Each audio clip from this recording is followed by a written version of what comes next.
Welcome to the Farmerdale Podcast. Welcome to the Farmerdale Podcast. Welcome to the Farmerdale Podcast.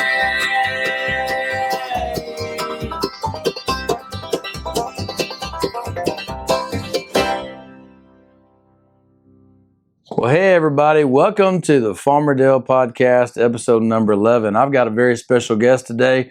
We're recording from the Farmerdale studio, also the Farmerdale Grow Room.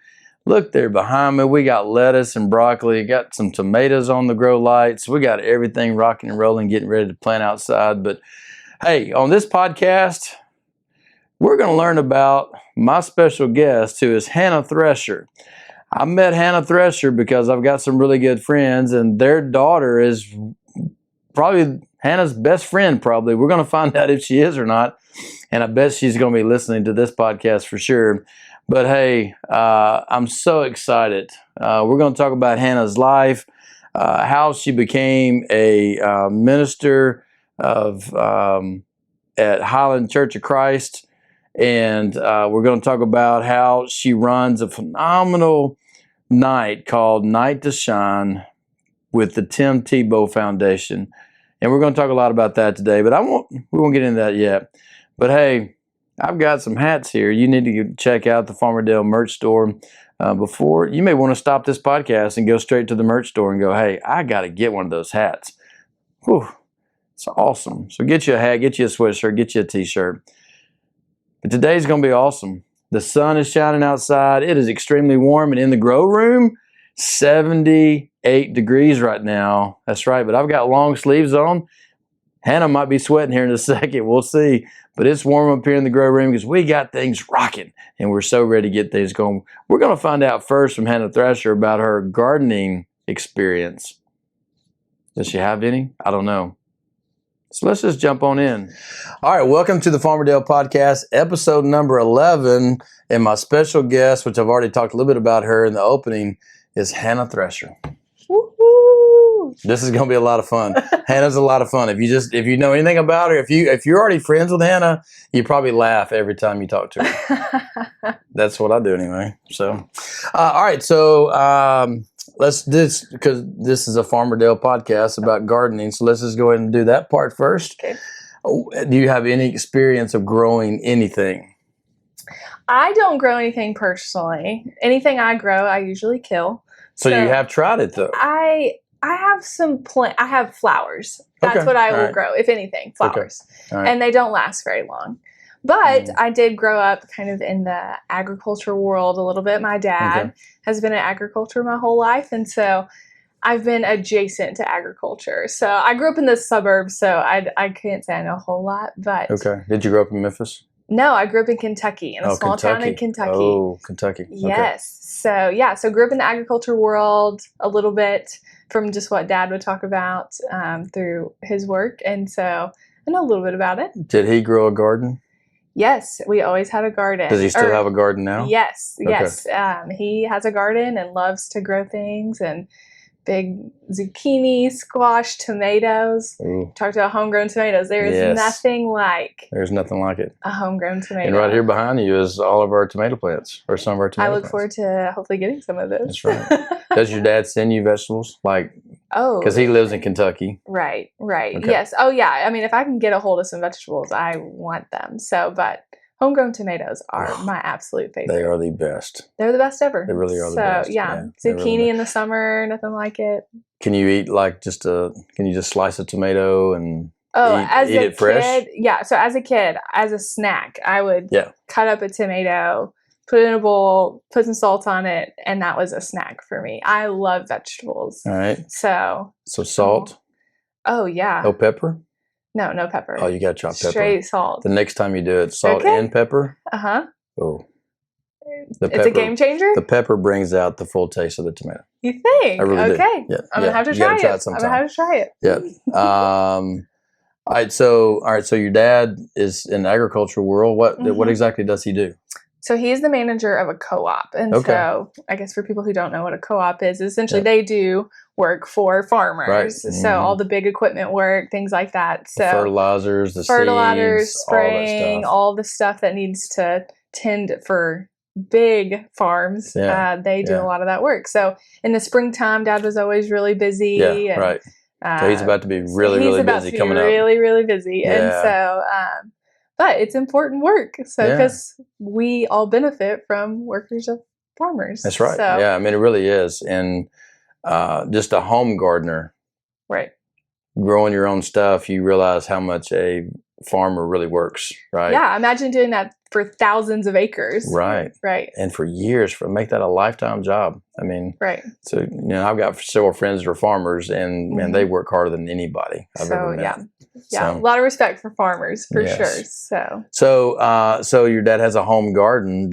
As a kid, did you help him out in the garden as a kid? He would definitely try to get us to help in the garden. I did not enjoy helping in the garden very much, but I would always go and pick tomatoes. Okay. We would, do things like that. Go out and shuck corn.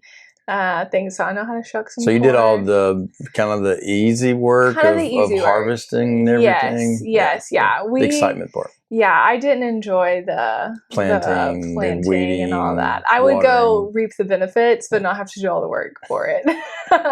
But in our house, we lived in the suburbs. We had this little plot that was supposed to be for house plant, shrubs and things like that. Mm-hmm. And we grew tomatoes there. And so I would always get to walk outside and pick some tomatoes.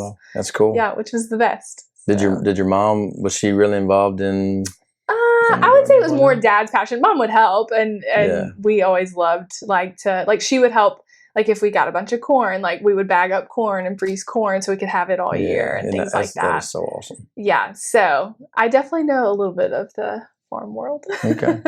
So did your dad have I know this is turning a bit about your dad and not about you.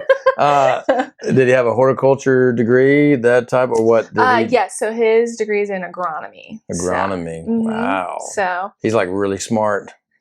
Yes, all the things agriculture, things I don't understand anything about. So because you start talking about fertilizers and all this mixtures and sprays and all this stuff, it's like a different language. Yes, you got to know what you're doing. Yes, and that's the part of my gardening is that I'm not very good at the mixtures of.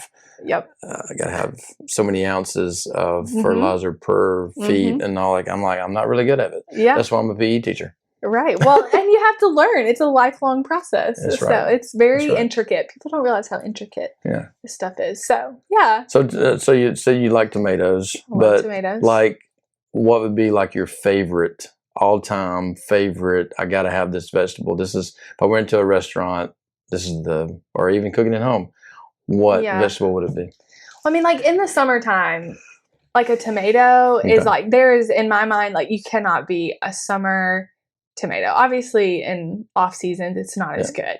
Right. But when I think about going to a restaurant, it's asparagus, zucchini, corn, any of those. Anything. So you do eat a lot of vegetables. Most vegetables. Okay. I wouldn't say all vegetables, but most vegetables. Okay. I would eat as I remember growing up, sometimes I would even make a can of corn just to have for a snack because I love it. Green beans, all of them. So corn's one of my favorites. So we grow Silver Queen corn, which is a sweet corn. Do you like it on the cob, or would you rather it be creamed? So better? I think if it's I think if you're going to a restaurant, it's different than getting a corn on the cob. Yeah.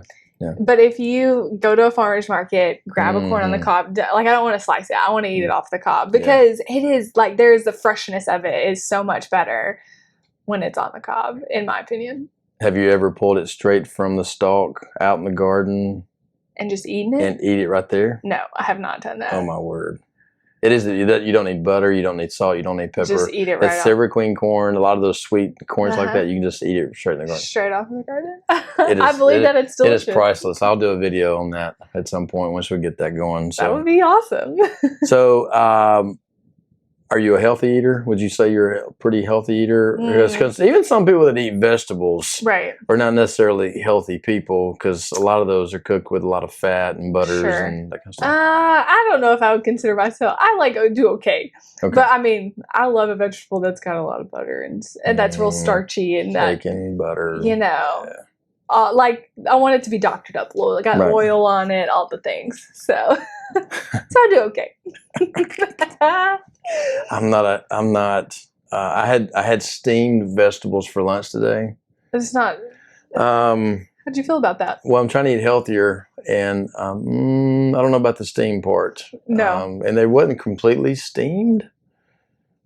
So were they a little tough to eat? The carrots were a little tight, and they were a little tough. They were a little crunchy, and so I had to get some ranch dressing, and then and then it's downhill from there. That's the thing. Bad. I think vegetables are good when they got a little something on them. Spice on it. They gotta have a little something on it. That's right. So just make them. That's right. Really spice them up. All right. Well, good. All right. So let's go into your life is probably really interesting, and I really don't know, even though you're best friends with one of our best friend's daughters, Emily, and I know she's probably listening. So watch out, Emily. Shout out to Emily. The best. That's right. So hopefully we'll get some information back from her about how awesome this podcast was. That's right. So you grew up in Kentucky. So tell me a little bit about that and how you got from Kentucky to here. Yeah. So I grew up in a smaller town in West Kentucky. But like it's small town, like 50,000 people. That's still pretty big. It's a decent size. That's like Arlington. Arlington's got like 45,000 people. So, but we weren't really attached to like a Memphis, like a 1 million person city. So, like our big city that was next to us, like 150,000 people. Smaller town feel. More of a Midwest vibe though, probably, as far as like it's not really like a true Southern town, maybe. Yeah. So grew up there. Have great family. But grew up there and then decided to go for college, went to Harding University in Arkansas. Searcy, the thriving city of Searcy. Right. Is that okay. All right, finish up. So yeah, I don't want to cut you off. No, so went to Harding and got a degree in special education, which that is even a whole story in and of itself of why I chose to get that degree. But then through Harding, got connected to Memphis with Emily and so many other great people that were from Memphis but went to Harding. Okay. So kind of got connected to Memphis through there. Spent a couple summers here in Memphis during college, and then moved here right after school. So you met Emily at college. Harding. Yep, I did. What, do you remember your first interaction with her? She was friends with one of my, my roommate. They were taking a class together. Okay. And so we, kind of became friends that way. Okay. And so I remember we hit it off pretty quickly because we were big sports fans. Yeah. Ooh, don't talk about the Grizzlies with Emily, because she'll talk Grizzlies with you all day long. She will talk Grizzlies with you. She can talk. Yeah, and don't talk bad about them. She can talk with the best of them. So she can. She knows it back and forth. Yes. So we hit it off pretty quickly because I'm a big sports fan. Okay. She's a big sports fan. And so we became, I feel like, friends pretty quick because we had a lot of the similar interests. And so she's my best friend. She's the best. She is. So. She's awesome. So I was talking about sports. You're from Kentucky. Yep. Big basketball state. Big basketball state. Basketball's my thing. Yep. Did you play basketball? Oh, no. I'm absolutely terrible at basketball. Did you play any sports? I played soccer. Soccer was my sport of choice. So enjoyed playing soccer. Played a little bit through high school. And then after my sophomore year, I got a job. So that's right. Started driving. Someone had to pay for the gas in the car. So Dad, Mom and Daddy said, you're going to paying for yourself. Yeah. So, and I said, I don't think soccer is going to get me through college. So I'll get a job. Yeah. And so, I tried to work and play sports all at the same time. I was exhausted. I bet you were. I worked at Burger King. Burger King? Yeah, Burger King. I was Employee of the Month. Aw. Good job. I was like the best bathroom cleaner of all time.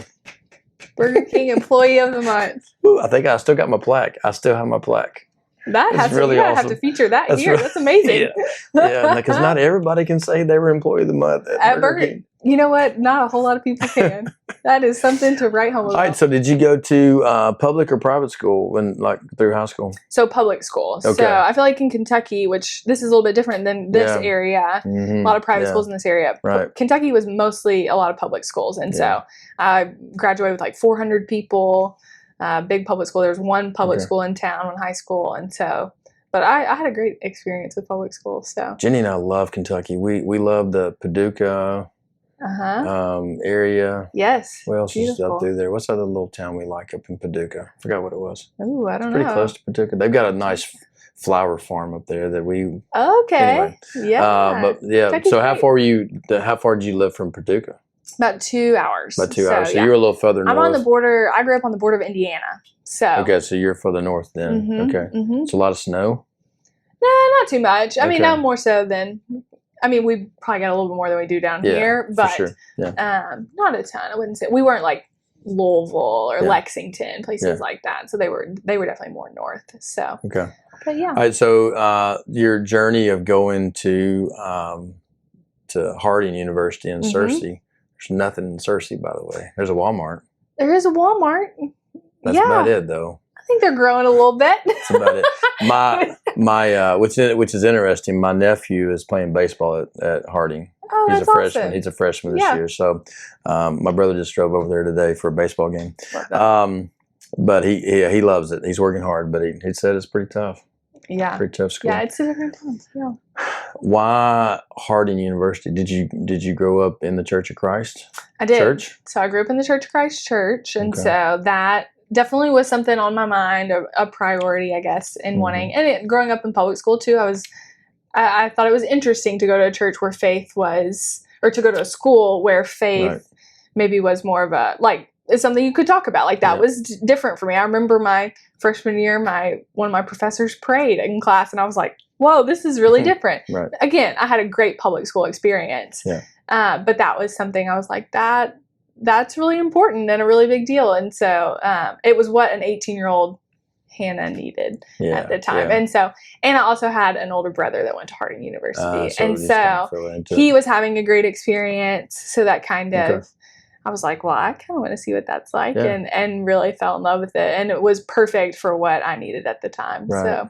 So, but yeah, great public school experience, but then also a great private experience. Yeah. You know, I taught public school. I mean, I went to public school until 4th grade, and then switched to private school, graduated from private school, and then went to Memphis, which was a whole nother world that I didn't realize I was getting into. Yeah. And then, when I graduated college, I was like, I got to get a teaching job. So a lot of the private schools didn't pay a whole lot of money. You know, they were pretty low at the moment. They're a lot better now than what they were.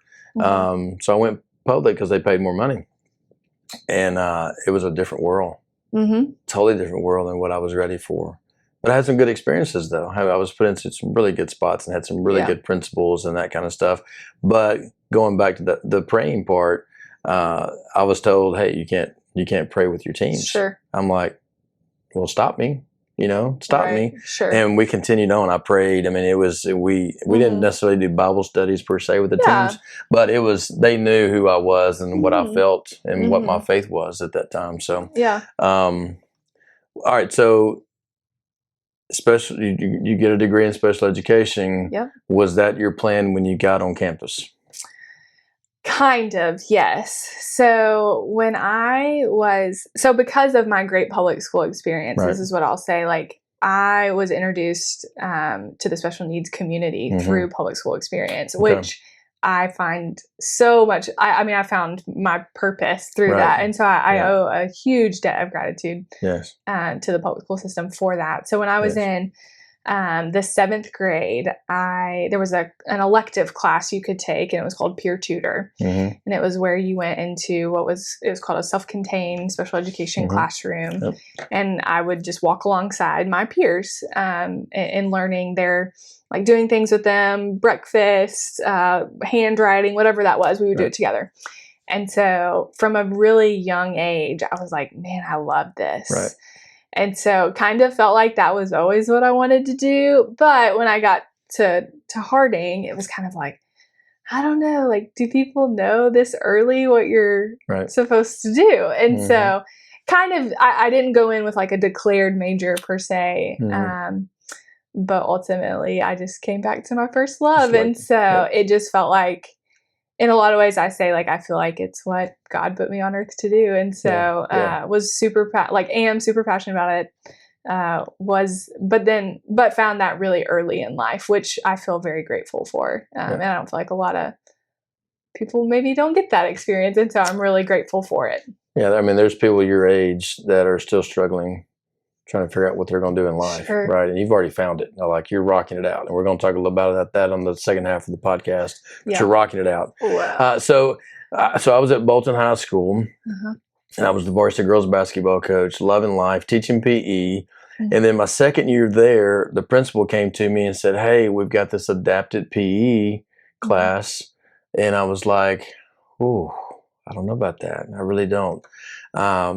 I always had a passion for kids who struggled in school, because I struggled in school greatly. But with struggling with disabilities, I'm like, I don't know what to do with that. So I had to study up. So I'm like, yeah, I'll do it. And we probably had 5, 6 kids come in the gym at a time. And at first I was trying to work on all these skills and all this kind of stuff. And then I realized these kids just want to have fun and move. So I would have 6 kids doing 6 different things, because none of them hardly ever wanted to do the same thing. Right. And I had this one kid, he loved shooting half-court basketball shots. That's all he wanted to do. And I'm like, that's fine. So he came in, and I bet he would shoot 1,000 shots in a class.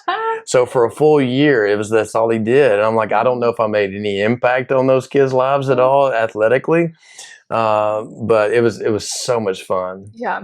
And then we had a kid, his name was David. I was also in charge of the cafeteria, so I'd run the cafeteria. So we had a kid named David, and he was Down syndrome.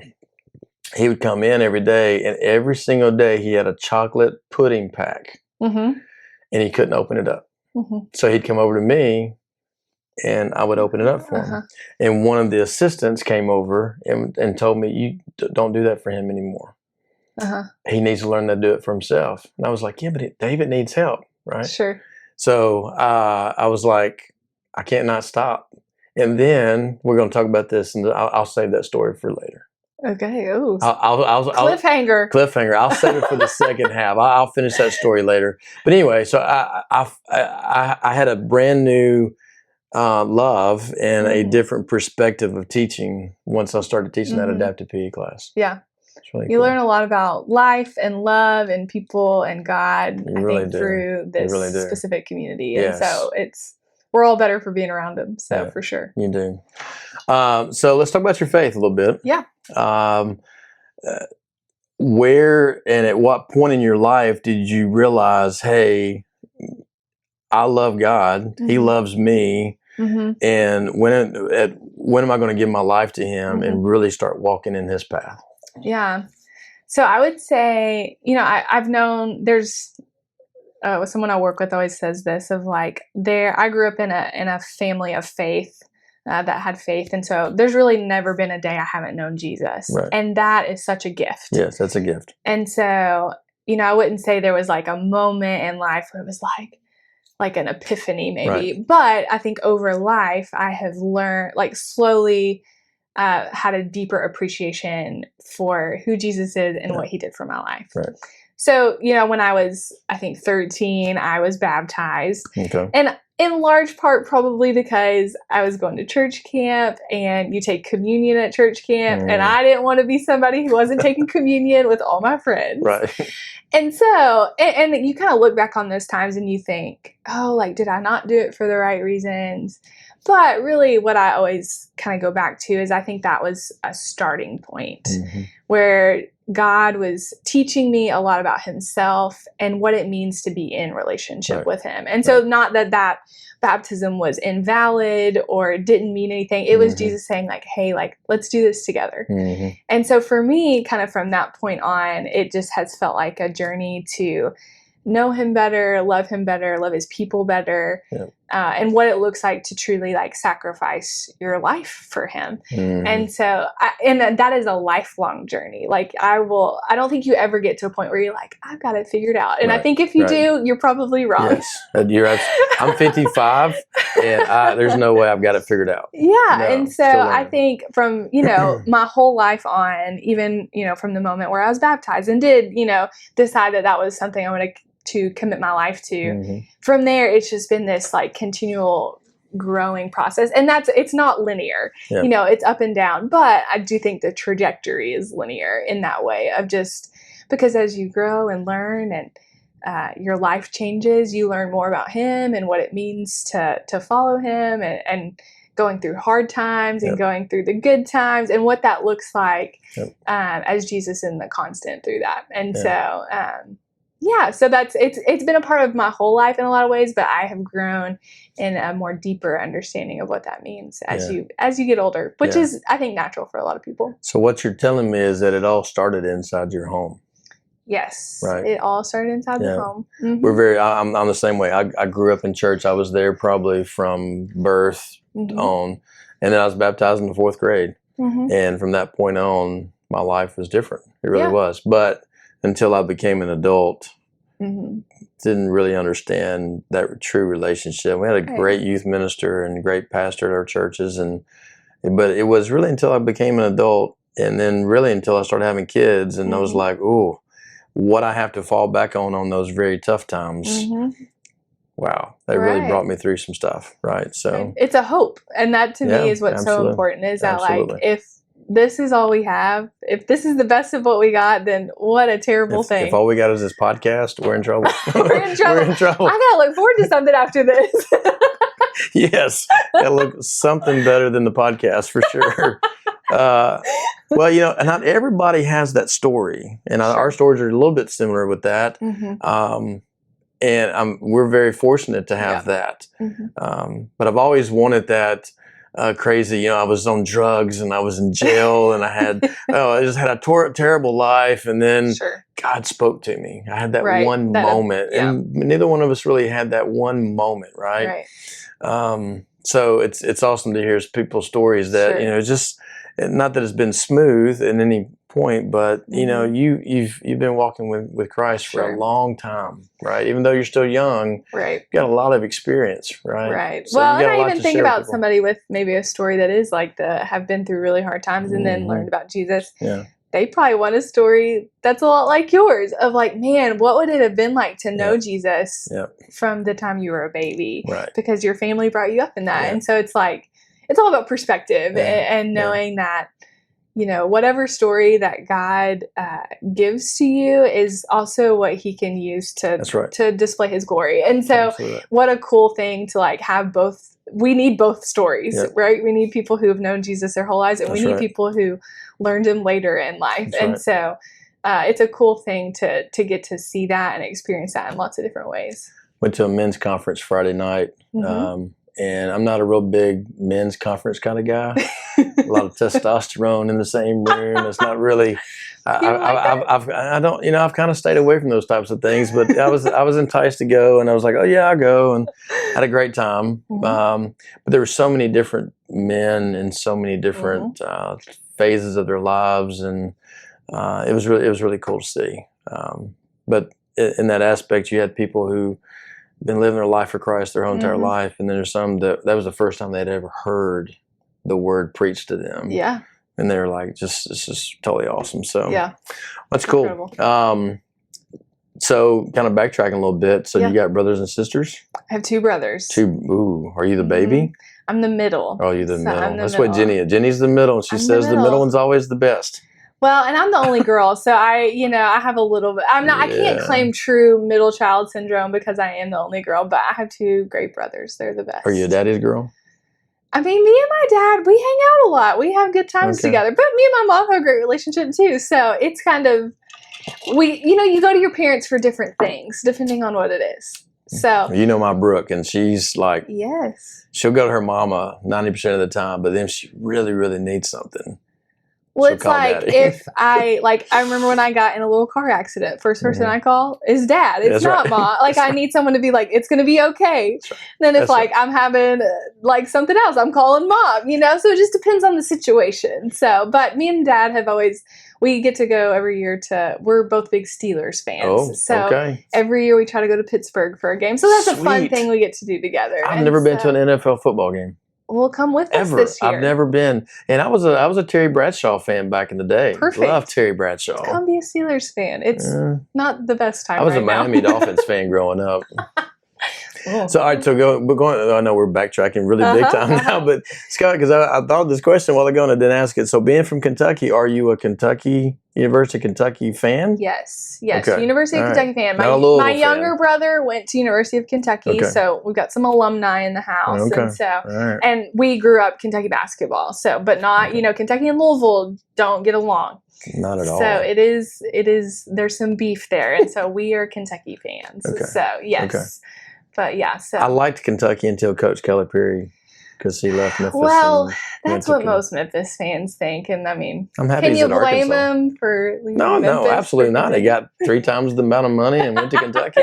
So yeah, I don't blame him for that at all. But it was how he left Memphis when he said he was not going to go, and then the next morning he's gone. Right. And didn't tell anybody. He was I gone, know. so, Y'all still aren't over it, are you? Not really. Because Penny Hardaway is really not doing a very good job.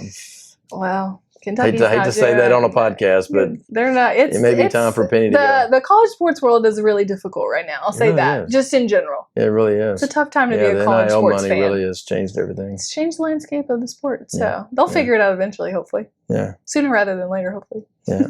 Maybe I'll have Emily on at some point. We'll just talk Grizzlies. Hey, you should do it. She would talk this for like is my 3 endorsement. hours. Get Emily on the podcast. Get Emily on the podcast. That's good. Okay. All right. Well, good. Well, let's take a break, and then when we come back, we want to talk about the one thing that you do that is phenomenal. Ooh, let's talk about it. Let's talk about your experience with it too. I know. It's going to be awesome. It's going to be great. We'll be right back. Today's episode number 11 is brought to you by Dewey Dillard. Dewey Dillard is a realtor with the Groome and Company in Arlington, or based in Arlington, Tennessee. Are you looking to buy a house? Are you looking to sell a house? Are you looking to do both? Dewey is your man. He can find the right price for you. He can find a phenomenal house for you. And if you're trying to sell your house, he's going to get top value for your house. If you're looking to buy or sell a house in the Bartlett, Lakeland, Arlington area, he's even licensed in Mississippi. So, hey, maybe he can find you the right perfect house for you. Dewey Dillard, you need to call him today at 901-218-1958. That's right, 901-218-1958. Dewey is an expert, and you can trust him. That's right, trust him. That's hard to find these days, is somebody you can trust. But Dewey is your man, especially if you're looking in those areas that we just talked about. So, hey, look him up, 901-218-1958. Dewey Dillard is your man with Groome and Company. All right, welcome back to the Farmerdale Podcast. In the second episode, we're going to talk about my shirt. This is a really awesome shirt. Night to Shine. We're going to talk about Hannah's I don't know the word I'm going to say, but she's moved from college into a full-time job.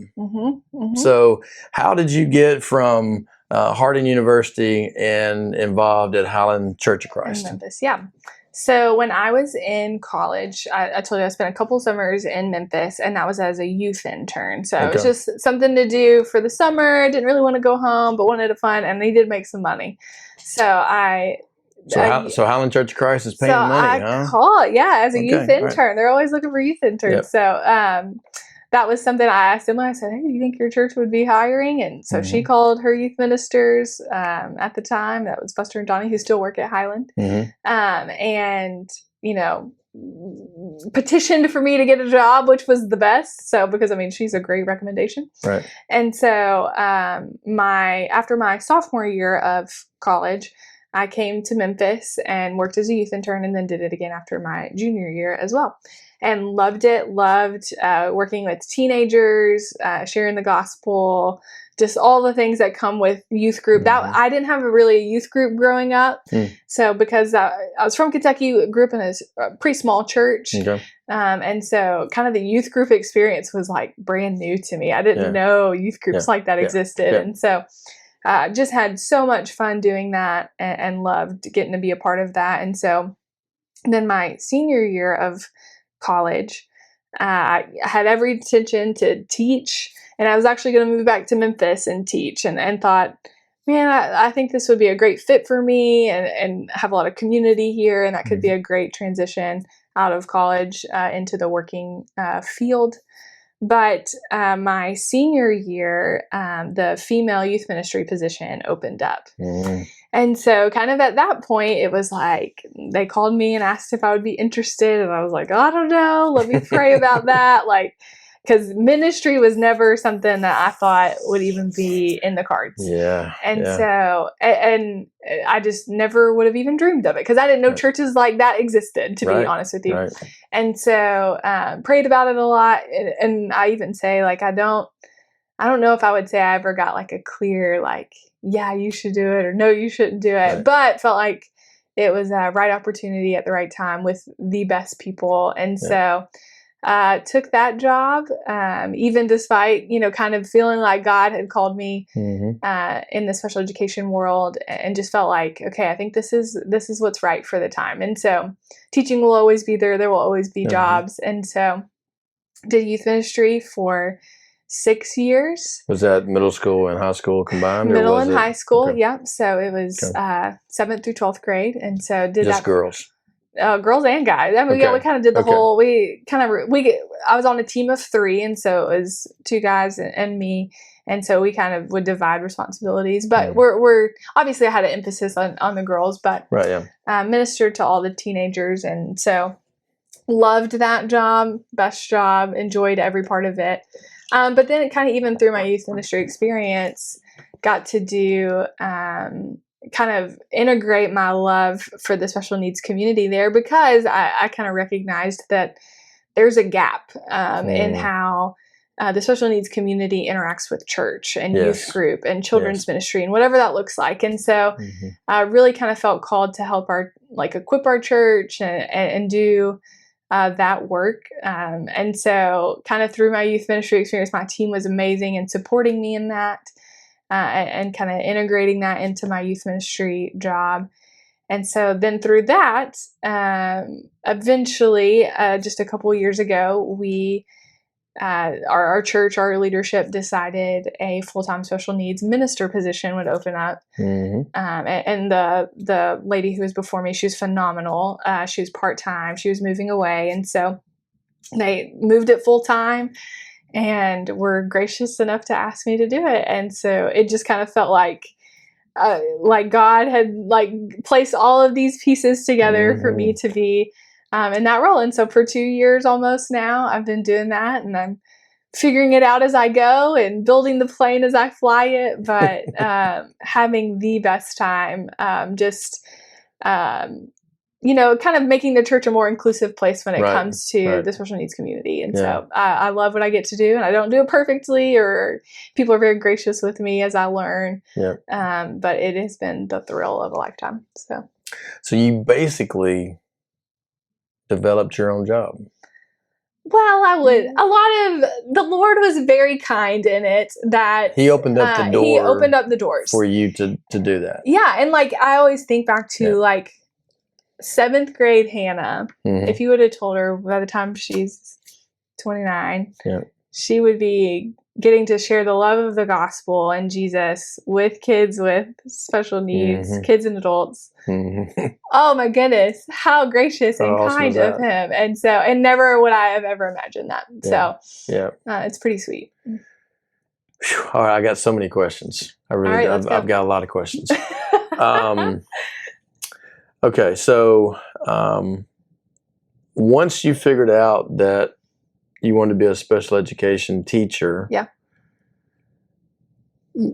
Jenny's older sister was a Mhm. special education major, and she's in Germantown and kind of runs part of their special education Mhm. department. It's a special job. Not everybody can do that job. And not everybody can work with people with special needs, right? What are some challenges that you have incurred trying to get everything off the ground at a church? Mhm. Because, like you said, there's a lot of churches that are not equipped, Mhm. and you're seeing more and more churches that need that. Mhm. So what are some things that you had to work through to say, hey, we got to do this better, Mhm. or we've got to start this to really make this happen? Yeah. I would say I work at a really phenomenal place that has people have been so kind and supportive of this ministry. And so I feel like I can't hardly say a whole lot of challenges in that specific way. But what I will say, even kind of to what you're talking about, I think sometimes you have to we have to equip people that you're more capable than you believe yourself to be. That's huge. And so, because sometimes we think oh, I don't know what to do, or I don't know how to interact. And it's like, if you can be a friend, you can interact with the special needs community because they're just people like us. Right. Just like anybody else. Absolutely. And so they are humans made in the image of God, just like you and I. And so because we are all humans, we are all capable of doing this. And so I think that maybe is an overarching thing. It's just reframing the way that we view this community and view the way in which they should interact with church and life. And if you think about it, disability rights are still new in our country. Yes. That's not more than 60 years old. And so it's still we're our society in general is still learning a lot about this. And so as we kind of progress on that, then it's okay, where is the church falling in line with that? Because we should be leading the charge on it, right? Right. As people of faith, we are the people who are supposed to be the radical inclusiveness. Yes. And so it's about teaching people that you're more equipped, I think, than you think you are. Yes. Because it's just humanity. That's all it is. And so just loving everybody and doing things that maybe you wouldn't traditionally think we should do to reach someone. Yeah. Because that's what Jesus did. Yeah. That was his whole motto in life. And so we do lots of things that try to emulate who he was and is. And giving everyone that walks inside that church building the same experience. Right. Yeah. No matter who you are, you get the same experience. Right. Music, preaching, everything. Right. Well, and it's because there were not specific people that Jesus didn't take the gospel to, right? It was everyone. And that is our charge, to go and make disciples of all nations. Right. That includes everybody. There's not people that you're not supposed to take it to. And so that includes this community. And so that's what we're really passionate about and wanting to do that. So one of the best ways I've gotten to where I am today is other people. Yep. Right. Other coaches, other PE teachers, administrators, whatever, leaning on those people to help me figure out what I did wrong and how can I make that better, or what am I doing well that I can share with somebody else too. So through this process of starting this, did you have other churches that you could reach out to, other pastors that you could reach out to? How did that work? Yeah. So, I would say even when I was in school and in special education, I learned a lot from my professors in school. Right. That was the grassroots of it all, of learning from those people. But then even when I moved into this job, I was okay, who can I learn from? And so I was calling local Memphis churches that have disability ministries, trying to meet coffee, do coffee. So there were people that were so gracious and kind to this is what we do, but also recognizing that every church is so different and that what works in one church may not work in another church. And so there were a lot of people who have been really kind to me and kind of shown me the ropes and shown me what they've done. And I'm still learning so much. I get to go to a great conference every year that has a lot of incredible people who have been at this work for a long time. And that's a Christian-based conference? Yeah, it's called Disability in the Church. It's in Washington, D.C. It's phenomenal. And there's a lot of people there who have been doing this for 20 plus years. I would have never thought that. Yes. I was like, because I guess the churches I grew up didn't have any of that. I mean, nothing of it. Right. And what we're seeing is it's popping up more. Like it is becoming, like people are recognizing that this is a need and that there has been a gap here. And so it's been exciting to learn from them and kind of see what other people are doing and learning that like, this is not like I am just walking on the shoulders of a lot of people who have gone before me. And so, which is super fun. And so it's been a thrill, and people are obviously always really kind because it's like, we want you to teach the gospel to those people as well. And so this is not just like in any ministry. And like you say, like teaching, like learning from other people, people want you to succeed and do well. And so it's been cool for people to kind of lift me up in that way. So, which has been awesome. Cool. That is awesome. We all need those people. Yes. Yes. To lean on. So, you know, Jenny was, Farmer Jenny, by the way, she, when she was working at Faith Arlington in the children's director job, very few kids came across that needed extra help, but there were a few. So Jenny kind of started a buddy system with some of the high school youth kids. And they would come in and they would pretty much shadow that kid and be their buddy for that morning. And it worked great. It really did. And it was such a smooth, and I was like, that's a great idea, you know. And that's the thing. I think sometimes we think we have to have like a specific ministry, but sometimes like that is exactly like that was what that church needed for that moment. And so it's being faithful to what is right in front of you, and then seeing moments where you can expand and do more. So that's awesome. Well, so all of that. What day did you decide, hey, Tim Tebow is really awesome, and we need to do Night to Shine with the Tim Tebow Foundation? How did I've not heard this story at all, but how you've done this? So actually this came on before I became special needs minister. So we partnered with another local church that was doing Night to Shine at the time with the hopes that we would have 2 in the city because the city is big enough for 2. We probably need 3 or 4 just based on the population. And so we partnered with them for a couple years. And then the hope was then that we would then branch off, and this one would be more in the downtown area. Ours is, since our church is a little bit more on the suburbs, we would do that one. Then COVID hit. And so that derailed, obviously, everyone's plans. And so what year did y'all decide to do it together? So that was 2018, 2019, maybe 2019, 2020, because everything was still, I think, normal in 2020 right before, because it was kind of late February. I think that was so you had it before COVID actually we had hit a couple years before, like that was then like in-person Night to Shine with another local church. So then in 2021 it became where we had to do a drive-through event. So we did our drive-through event. The other local church, I believe, did their drive-through event. And then we also had to do the same for 22. I wasn't involved in the drive-through. What was the drive-through? So it was like essentially like a parade line. You know how like when during COVID people would do like birthday parade lines? It was essentially that, just kind of jazzed up a little more. So we did that for a couple of years where they called it the Shine Through. That was how the foundation branded it. Which was great. And it was exactly what we could do for the time. And it still made people feel loved and celebrated. So it was Did they just keep driving through? I can see them leaving and coming back again. We did it to where there was like stations, and they would stop and they'd get like a movie night basket and this. And there were different stations throughout it. That's cool.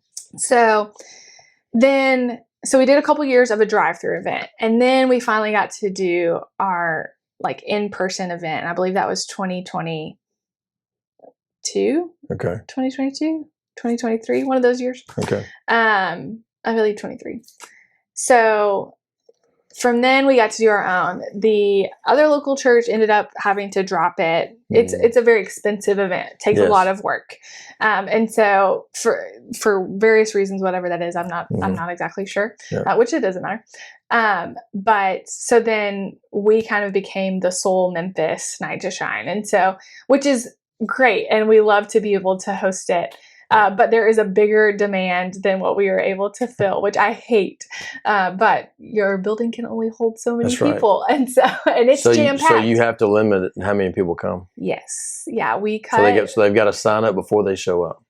Yes, Okay. and registration, we usually have a wait list, and because we have to cut registration off at about 250, and there are more people that would love to come, but our building can't host many more people than what it has. Because you use the whole entire building. The whole entire building. I mean, every room is used. Yes. Wow. Yes. Okay. And so we've gotten to do it for, I think, 4 years in person. And every year we do things a little differently. We tweak it, but it has been such a big blessing for us. And it's just a night of celebration for individuals with disabilities, ages 14 and older, kind of centered the foundations, it's centered on God's love. And so we love being able to host it. It is such a treat. You know it well. Tell us about your experience. I've volunteered twice. Yep.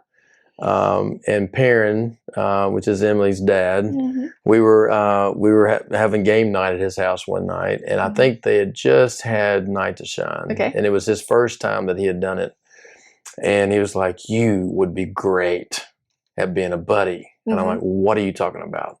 So then he starts describing it for me, and I was a little nervous. I was a little scared, even though I teach kids all day long, and I shouldn't have been scared, but I was nervous. I really was. And then I was like, okay, great. I prayed about it. I was like, I'm going to do it next year. He's like, great. So I did. I signed up, and I was a buddy the first year. Some funny stories out of that. If you want to be a buddy, you'll get a lot of stuff to talk about. That's right. You have some great experiences. Yeah, some great experiences. Good so I don't know if this is appropriate for the podcast, so we'll talk about it anyway.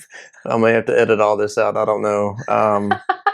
But I signed up, and you talking about nervous. I was so nervous. Really? So nervous. And I get in there, and I wasn't talking very much. And Perrin's not a big talker, Right. So Perrin wasn't really talking. And we were eating our pizza before, because y'all serve pizza for all the volunteers and chicken sandwiches and that kind of stuff. So we're in the room, and it seemed like the room went quiet.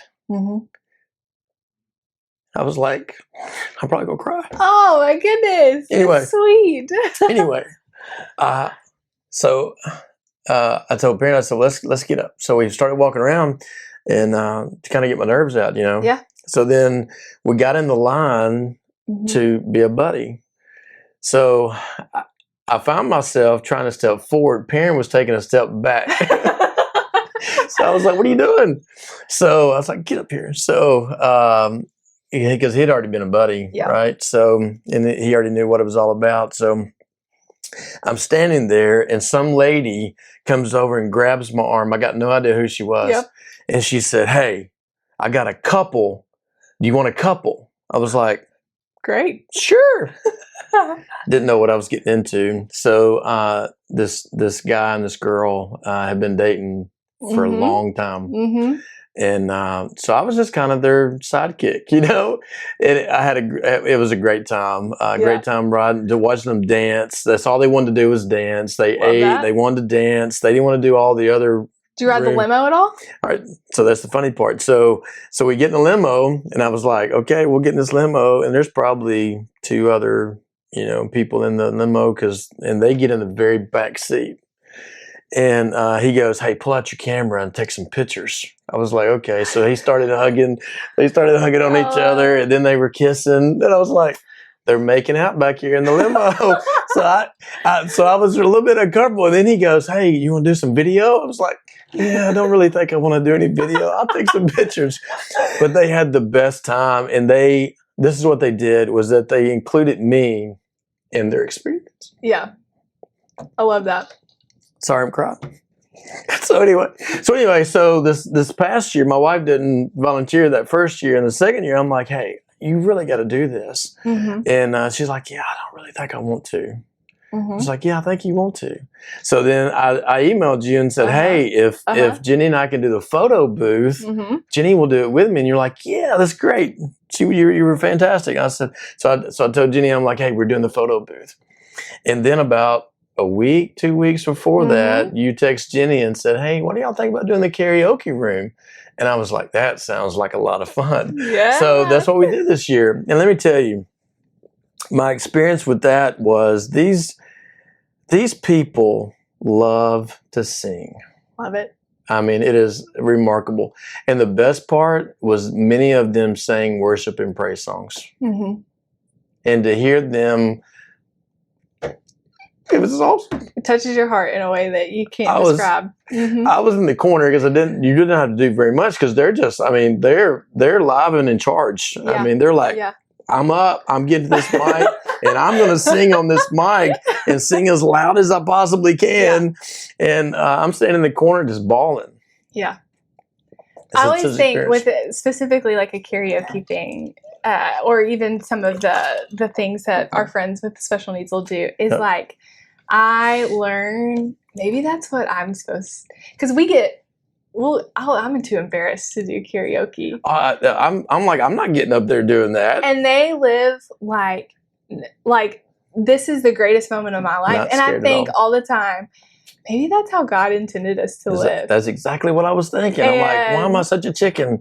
Right. Yeah. And like just enjoy the moment and have so much fun and not care if you sound terrible. Who cares? Yes. You're having the time of your life, and it's incredible to see people have the time of their life. And watching their buddies have the time of their life with their buddy. Yeah. Yeah. I mean, and some of them did nothing but karaoke, right? All night long. They didn't leave the room.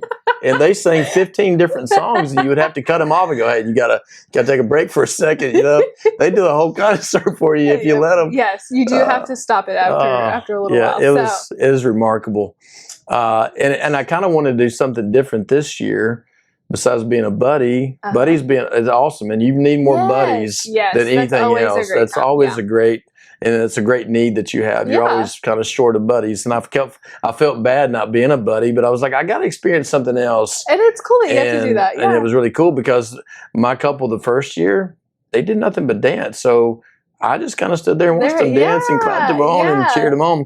So we didn't do the karaoke room and the glam room and all these things that you've got set up for them. So it's a pretty fun experience. It's an unbelievable experience. So going back to the story I was going to tell you about my kid from Bolton. Yes. So my very first year there, I'm standing there and watching my couple dance, and I see David. I was like, that's my buddy. Stop. And I called him. I said, "You're my chocolate pudding pack guy." And I'm trying to talk to him, and he didn't really remember me, you know. Sure. And I was like, "This is totally awesome to see him doing so well." Yeah. I mean, that was 99, 2000, so along in there. It's been a long time. Wow. He's a grown man, you know. How incredible. And he was loving life. It was what really a cool story. It was really cool. Thanks for sharing that. God, that was Molly, amazing. You got me crying. It's a great episode. This is a great episode. So, ooh, wow. Where do you see Night to Shine going for Memphis now? Are you working?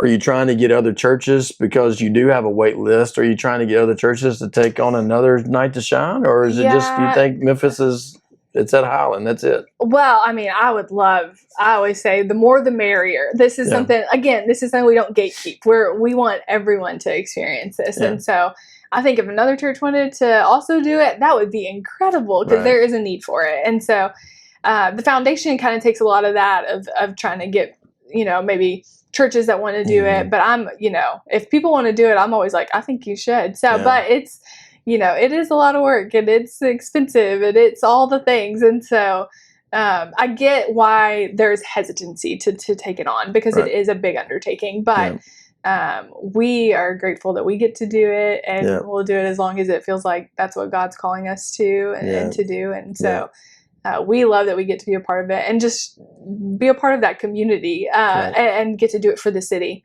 It feels like such a gift to us. And so we love getting to do it. Yeah, it's awesome. How many volunteers do you need just to work? I know you got people that work behind the scenes throughout the year, but just on that one night, how many volunteers do you probably use? So that night alone, we register over 500 volunteers. Specifically. Wow. And so and how many people are coming to the dance, to the night shine? So we have 250 guests. 250 guests. I couldn't figure out the guest word was giving my no, you're couldn't great. get guests out of my mouth. 250 guests that come. And wow, so, 500 people.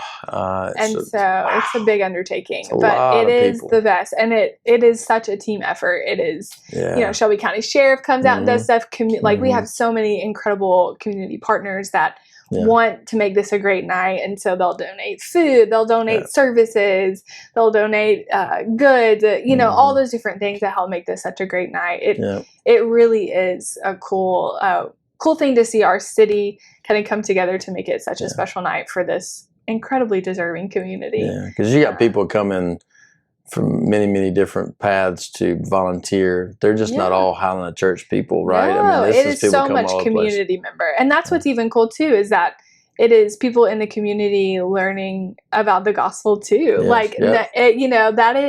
It's not just, this is a whole big event that everyone gets to come. And I always say it's a thin place where heaven and earth feel so, so close. Yeah. Because it kind of feels like a night where it's like, oh, this is what it's supposed to be. It's what it's going to be like. Yeah. And I hope it is, because if so, it's going to be a lot of fun.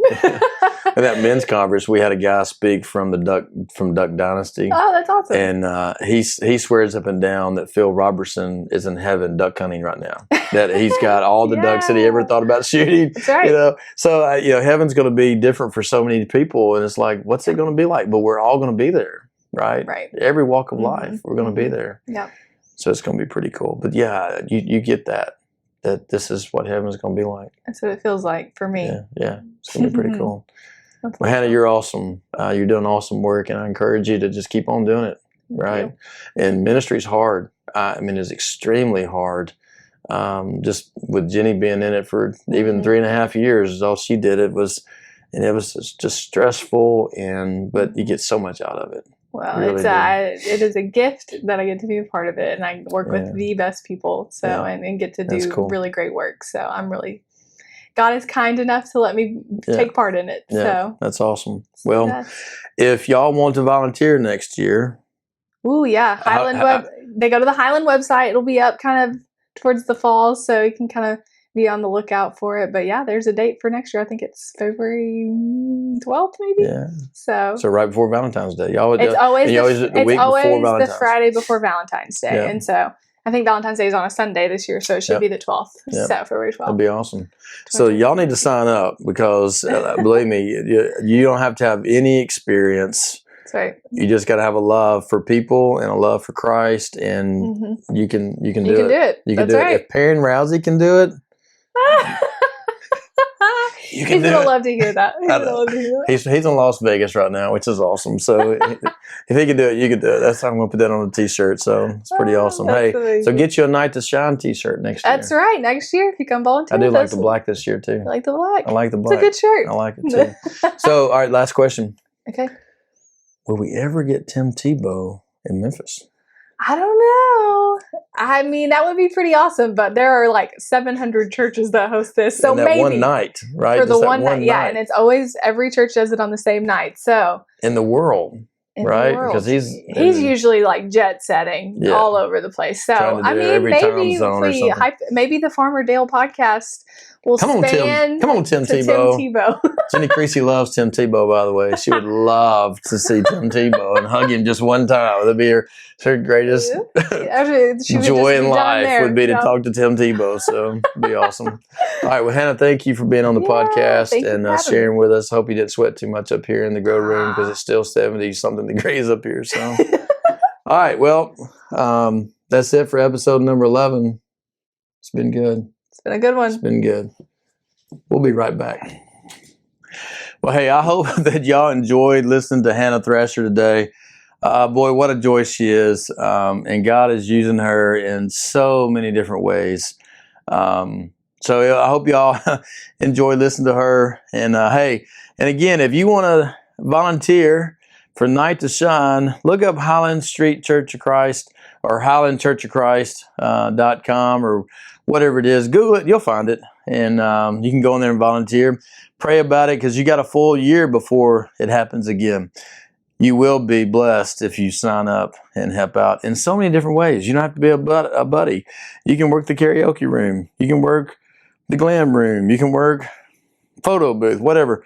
You can help out with t-shirts or the food, all kinds of things. Traffic, whatever you need to do. But you will be blessed if you volunteer for that night. So help Hannah out. I may even put the link to Highland there on the bottom of the show notes there at the bottom. And you can just click on there and go with it. So, all right, well, that's it. Episode number 11. Pretty awesome. I got one more thing to say. All right, before we end this podcast today, you got to check out the Farmerdale merch store. We got fantastic shirts. Here, we'll show you the back first. That's the big logo on the back. Our small little logo on the front. These are comfort colored t-shirts. It's hot outside. Get you a t-shirt. We got them in multiple different colors. If you're a cold like Farmer Jenny is all the time, you still need you a sweatshirt. Get you a black one. It's got the logo on the back. Here's my favorite colors, red. That's why everything's red.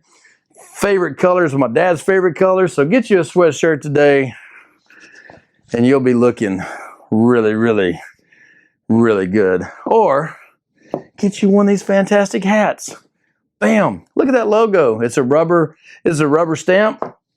Got red, we got white, we got gray, we got black. We got all kind of different hats. 47, my favorite hat. The Richardson 112, my second favorite hat probably. So go to the merch store and buy you something today. You're gonna look really, really nice. That's right. That's right. Get you something really nice. The merch store. Anyway, hope y'all enjoyed the podcast today. We'll see y'all next time.